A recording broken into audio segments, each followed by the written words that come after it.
Today I'm showing you OyVey client for Minecraft Java Edition 1.21.5. As you were just able to see in the ClickUI I previewed you, this is not a normal client. It doesn't have all the utilities that you would expect a client to have, but it does work for 1.21.5, and the source code is public, which is mainly why I'm covering this. And I will get back to that in a few seconds. Anyways, right now I'm on their GitHub page, which I will link down in the description below. Here you can find a pre-built jar, but it was made in November 6, 2023, so I assume this is the 1.12.2 version. And for that reason, they have actually built up the 1.21.5 source for you guys to download as well. To get that, I'll just put it in my Discord server, link in the description.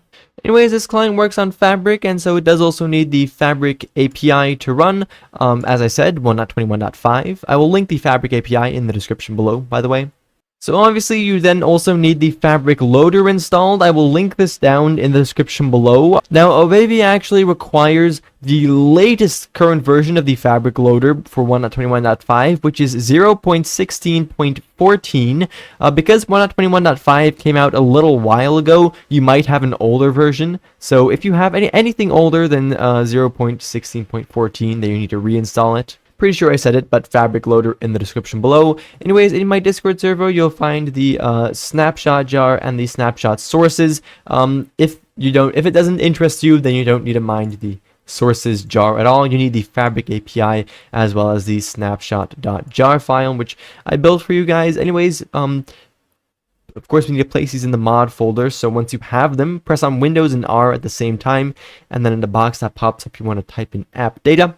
Then over here, go into the folder called roaming.minecraft, then scroll down until we find the mods folder, and then we can simply drag both of these right into there. And then, of course, start up Fabric for Minecraft 1.21.5.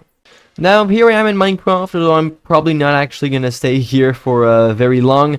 You can press on the right shift button on your keyboard, and that is going to open up the client. As you can see, I've got it right over here, and these are the only utilities that this client has to offer. As I said, that's not necessarily the purpose of this client, although you can obviously still use this. They do have a little bit of customizations, as you can see, the ones that do exist, mainly just the ability to set some keybinds. But yeah, no, the purpose why I'm showing this client is because it's a public source, and it's basically a base client for 1.21.5, so really anyone could build anything upon this. I'm considering making a tutorial on stuff like that in the future for Minecraft Java Edition. As you guys might already know, I did make one like that for Bedrock. But yeah, because really the only clients available for the latest version of Minecraft Java Edition currently are Kathleen, Meteor, and Worse. All of which have been around for quite long, but are kind of basic. There isn't really anything else. Apart from this then, which, I mean, the source has actually been updated. As you can see, I mean, they've got the MIT license. Anyone can build really anything they want on top of this. As you can see, there's a few forks already. None of them are really that interesting, though. Although, there is actually also a source, I think it's this one, which is for 1.21.1. But yeah, let me know if you guys like me showing this, or if you're mad that I wasted your time on something that isn't really a real client. Anyways, for right now though, that was basically that. Thank you ever so much for watching, and I definitely do hope to see you all again in the next one. Bye bye.